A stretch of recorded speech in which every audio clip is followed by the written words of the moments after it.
Well, hello, ladies and germs.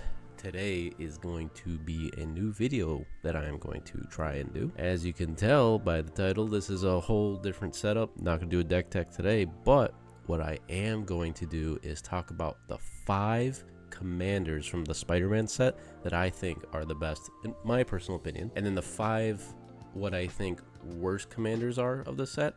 Now, that's not to say they're not bad by any means. I just think as a commander player, I wouldn't want to run these, only for, specific reasons that I'll get to later. Let me know what you think is the most fun commander from Spider-Man down in the comment section below. And if you got one that you also just do not like, or that they should have, put in the oven a little longer, let me know too, because I'm very curious on what everyone else thinks about this set. For me, there's a few cards that I think did really well, and a few cards that could have used a bit more work. All right, y'all, hear me out. Now, I'm going to start off with, I think, the bad stuff first, and then we could end it with the good stuff. Having your bad list first, I think might be a better choice. We'll start off bad, and then from there on, that'll get everyone's jimmies rolling. And then from there on, we'll go to the good stuff, see what we think is the better commanders, or what I think is the better commanders of the set, talk about a few cards that might complement them well, and go from there. All right, y'all, so we're going to start with our top 5 worst commanders that just didn't cut it for me. And I want to point out really quick, these commanders aren't necessarily bad. They're just not, for me, and they're not really a good fit for a commander, if you know what I'm saying. I understand the set wasn't designed with commander in mind. I'm sure they had maybe a few of them in there that they wanted to make for commanders, but I just think these guys just didn't make the cut.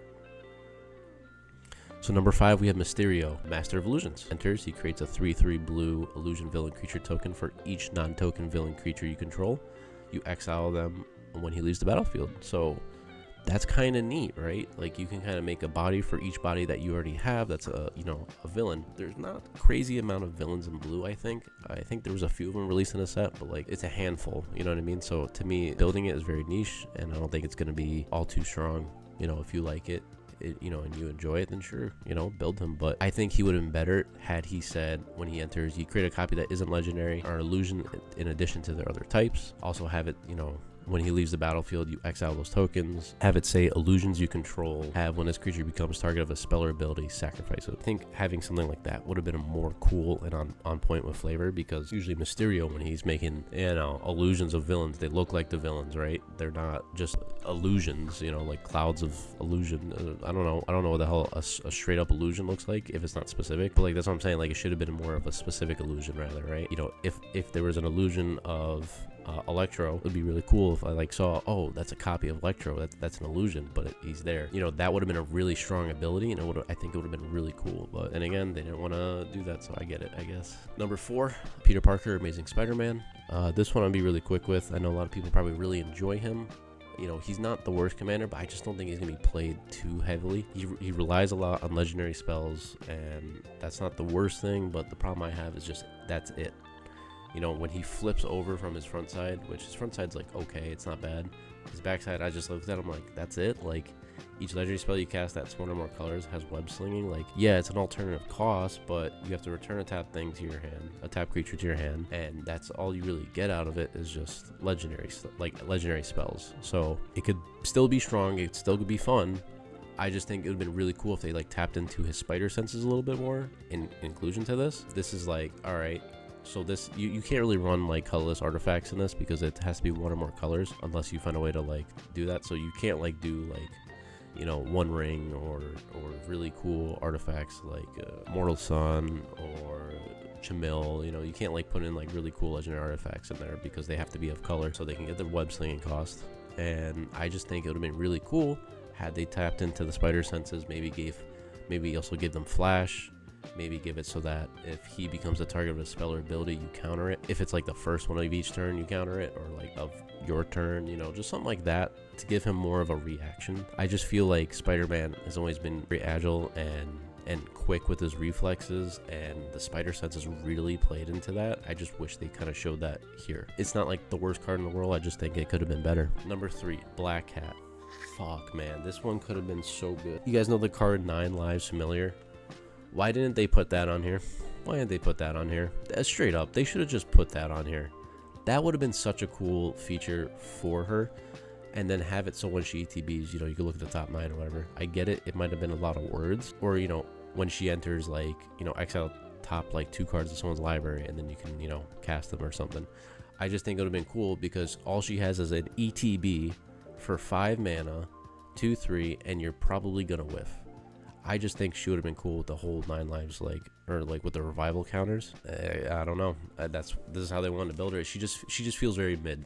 Like, you're not gonna run her as a commander because there's another 5 mana mono black commander that's just way better in this set, and there's no reason to run her as a commander. Like, she might be a good include in some mono black stealing decks where you're like stealing other opponents like cards. It could play really well in that, but like to me, I'm just like, all right, that's all she's got. Like, come on, it's Black Cat. Like, I don't know about y'all, but like, I love the character, and I really wish they just kind of put a little bit more into the whole, you know, 9 lives thing going on there. Next, for number 2, is the Spot Living Portal.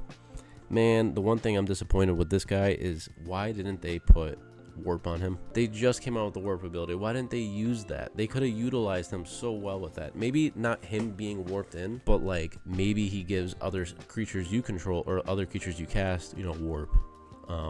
And the warp cost could be equal to their mana cost plus 3 life or something, you know what I mean? Like, you pay life to do it because it's an Orzhov. But I think this could have been a really cool warp commander if they actually played to it, because then it also would have complemented Edge of Eternities that just came out. God, like, come on. He wasn't designed as a commander in mind, so I get it, but they could have really utilized the warp mechanic for him, and I think it would have worked. Here are honorable mentions. I'm gonna just briefly blow over these guys. Living Brain, Mechanical Marvel. I think it should have said something else. I think he's just like, his ability is just not strong enough. You look at Karn, like the original Karn, and it's a much better commander. I mean, you could run this, I think you can run this in Pauper, so maybe in Pauper it could be cool, but like the original Karn, I think is just a much better commander choice. He's just like a very worse version of it, and it only happens on your turn. It is until end of turn. If it was the beginning of each combat, I think it would have been cooler. Or if it said they become a creature indefinitely, I think would have been better as well. Either of those, I think would have been a much better commander and much more fun, but he's just kind of like a shit. He's like the second worst commander in the set for colorless, but it is what it is. Morbius, he's literally as mid as the movie. I'm not even going to talk about anything more. I just think I looked at the card and I'm like, great, next. I'm like, that's it. He's just not good. He's not good. He's not a good card. I don't think he's even good in like other environments. He's a 3/1 with flying, vigilance, lifelink for 4 mana. Like, I just don't think. I think there's way better cards out there, straight up. Spider Slayer, man, I love the art of this guy. I thought it would have been actually a really freaking cool commander when I saw the art, and then I read the ability, and I'm just like, okay, the first ability isn't terrible, but the second ability kills me. It's like, dude, why didn't you make it so that you can target a creature and make it a spider till end of turn, or put a counter on it that makes it into a spider? Something like that, because then it would have been really cool, because then you could build around that. You could have him, you could give this motherfucker a longbow and just fucking hit people for 1 damage and kill him. Like, that would actually would have been a really cool build. But instead it got this, you know, pay 6, exile the card from your graveyard, and create 1/1 colorless robot artifact creature tokens of flying. Next is Carnage, Crimson Chaos. I think he's a really good honorable mention. I don't think he's a really good commander. You know, if you're playing a Mayhem deck where you're discarding a lot, or you're playing pre-release and you need to use this guy, I think he actually might be really good. But I just think as a commander, he should have also had it on attack or at the beginning of combat. This triggers too, and I think it would have been much more fun to play with. Going on to number 1, man, this card is Dookie Butt. Lizard, Connor's Curse. I think this card is just trash, straight up. Lizard, Connor's Curse is the worst one, I think, in a set. I'm not saying that the card design is like the worst thing in the world. I just think personally, as a commander, he would be pointless. You're better off playing for this kind of ability where you can remove something, or, you know, take it away. Like, you're better off playing like Deadpool or something else that actually has removal and more effects to that actually do something. For me, it's like, all right, you turn a creature into a green lizard and that's it. You turn something else into a lizard, that's it. You just get rid of someone's commander indefinitely, and that's kind of like trash, right? Like, I wouldn't want to play against this, because then he targets my commander, and my whole game plan's kind of screwed. So that's kind of like, meh. Like, why didn't they give him more abilities? And why isn't he Simic, yo? Why isn't he Simic? Lizard could have been fucking blue too. Why didn't Lizard have blue and green in him? He should have been. He shoulda, coulda, woulda, but they didn't. So I think with him, he could have been a lot better. But, you know, each their own, I guess. There's just something else they could. I can't even put my finger on. Honestly, I can't even give a good suggestion for this one. I think maybe even just they gave him like gave you protection from lizards or something, and then maybe made it so that you could actually turn multiple people into lizards, or if you turn other creature, like all other creatures into lizards or something, or use like his nerve gas, where the fuck it is from the movie, I don't remember, it's been so long since I've seen it, but something like that could have been cool, I think. And I feel like they missed a mark with him, a little bit of a fail on it. And he's also a 5/5 trample in green. It's like there's way bigger commanders in green that are just I don't know, I'd rather run something else. Like, he just doesn't look good to play. That's my opinion on him. Top 5 commanders that I think are really good. Number 5, Anti-Venom. Horrifying healer. Notable cards: Pariah, Tangler, Dawnsire, Sunstar, Dreadnought. I have talked about this guy in a short, so I'm going to make this very brief. He is strong. Look at his abilities, guys. He literally ETBs any creature comes back from the graveyard to the battlefield with him, and anytime damage to be dealt to him, put that many 1/1 counters on him. I just think that's such a strong ability, and he's also a 5/5, so yeah, he's strong. This art looks sick. His art for the promo also looks sick. I think he's just a really good commander all around. You don't have to play Voltron with him, but like, people probably will, and I don't blame you. But like, he could also just be a really good include in a lot of decks too. But I think his design is phenomenal. Can't wait to play this guy. I'm gonna definitely build up his deck. He's gonna be a lot of fun. Number 4, we have Mr. Negative. Man, is this guy could contend for the first. Like, I'm not even joking. This guy is busted. He's probably the only Orzhov commander that I've seen that draws a shit ton of cards at once. Vigilance, Lifelink, 5/5 for 7 mana. Orzhov color. When he enters, you may exchange life totals with target opponent. If you lost life this way, draw that many cards. My god, dude, do you know how many cards you can draw with this guy? I was saying you just cast Beacon of Immortality the turn before, double your life total. Next turn you play Mr. Negative. It's over. You draw 40 fucking cards, assuming nobody like deals damage to you. But you draw 40 fucking cards, and now you have half your library in your hand from one cast of this guy. Like, he's so good, and I think it'd actually be a lot of fun because people are not going to be upset when you are actually giving them more life, because ideally with this deck you're going to gain a lot of life and in exchange with somewhat lower life. Or you can play a different way where you just drain everybody and then like just exchange with them and give them like their life back. I think he's really good, and by the time you draw those cards, the game might actually just be over, because God forbid, I don't even know what you'll have in your hand, but you'll probably have some crazy shit. Number 3, I'm going to go with Eddie Brock. Venom Lethal Protector as well. Technically, you can cast him on both sides, which I really like about these cards. This first side is not bad. You can return a creature card with mana value 1 or less from your graveyard to the battlefield. So just, throw an Ornithopter in there and then just bring him back, because, why the fuck not? There's definitely a lot of 1-drops in these colors that'll definitely work good for you, but I just think for right now, I'm going to focus on the second side, where he has Menace, Trample, and Haste, and whenever he attacks, you may sacrifice another creature. If you do, draw X cards, then you may put a permanent card with mana value X or less from your hand onto the battlefield, where X is a sacrificed creature's mana value. Well, goddamn. I was thinking you look at him, but dude, you draw 7 cards, then you put a permanent card with mana value X or less from your hand onto the battlefield. So, Protein Hulk for 7 mana. Sack him, tutor for some stuff, resolve his trigger, then look at the top, or draw 7 cards, get a Fiery Emancipation in play, have Protein Hulk tutor for Kedis, and then just swing out on somebody and do absurd amount of damage. That's it. Game over. Like he's strong as hell. He is a monster. He's absolutely a monster. This is a monster ability, and I love it. I think they played him real good here. I'd rather play Venom over goddamn Peter Parker any day. Like, it's just, there's no, like, competition here. Like, I feel like if you had a Venom deck versus a Peter Parker deck, it's just, or Eddie Brock versus a Peter Parker deck, like, Venom's guaranteed probably gonna win more than enough. I mean, he's in such good colors to play too. So we're going down from number 3 to number 2. I honestly think number 3, I started thinking about it, probably could have been number 2, but it's okay. I still think number 2 is very strong, and we're gonna go with J. Jonah Jameson, dude, the guy that wants to get pictures of Spider-Man. Man, this guy, his flavor is so good. His flavor is what's carrying him the most, I'm not gonna lie. When he enters, suspect up to 1 target creature, so you're suspecting someone of being Spider-Man, 100%. He also suspect himself, because it doesn't really, there's no restrictions on that, so you can just do up to 1 target creature, which is cool. Whenever a creature you control with Menace attacks, create a treasure token, so whenever the Menace Spider-Man attacks, you create a treasure token, so whenever he's doing something, you're taking a picture of him and then getting money from it. Man, good job on this. Whoever wrote who made this card? Who made this card? I don't know who made this card. Straight up, I don't know who made it, but yo, fucking good job, dude. This flavor is the best I've seen on a Magic card from Universes Beyond ever. I don't think there's another card that has this good of flavor, because this is freaking cool.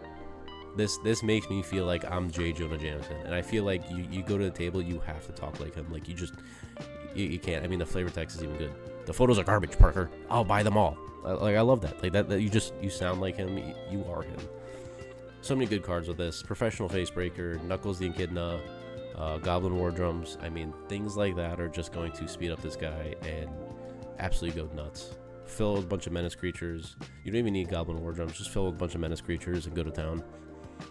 It's really good value engine for treasure tokens like that. You know, just trying to get a bunch of artifact tokens in play, and then drawing a bunch of, draw cards if you can in red, or use Professional Facebreaker's ability and play off the top of your library, which I think, or exile cards from the top of your library and play them.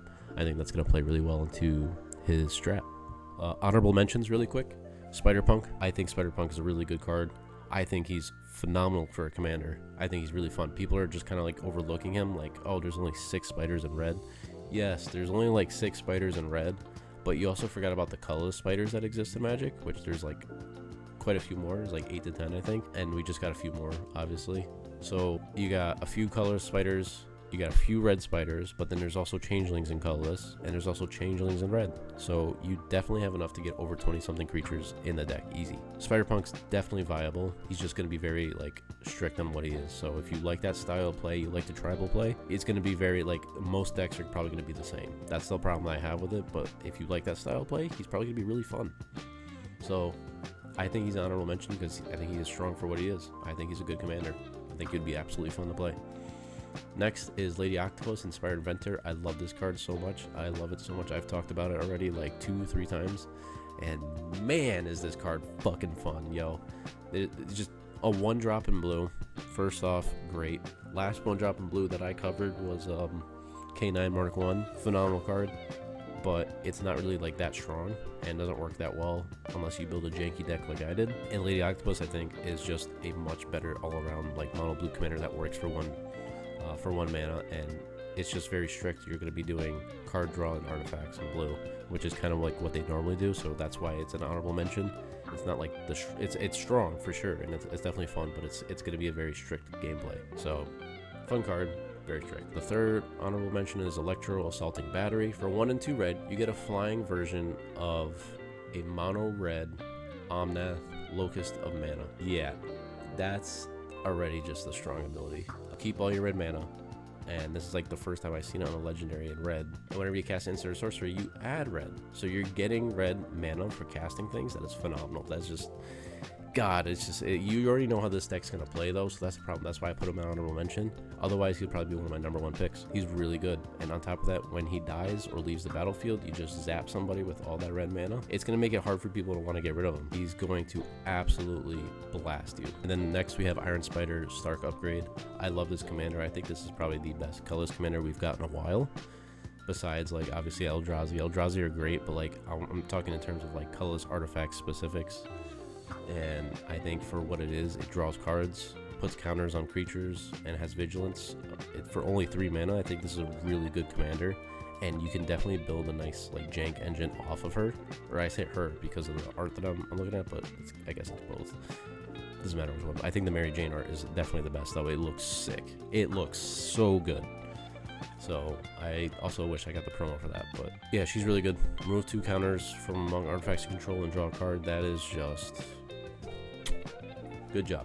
Good job on the designer for this one. I think this is a good card. Last but not least, if you haven't guessed now, I would like you to take 5 seconds of your time to make a guess in the comments below and tell me who you think the number 1 pick is.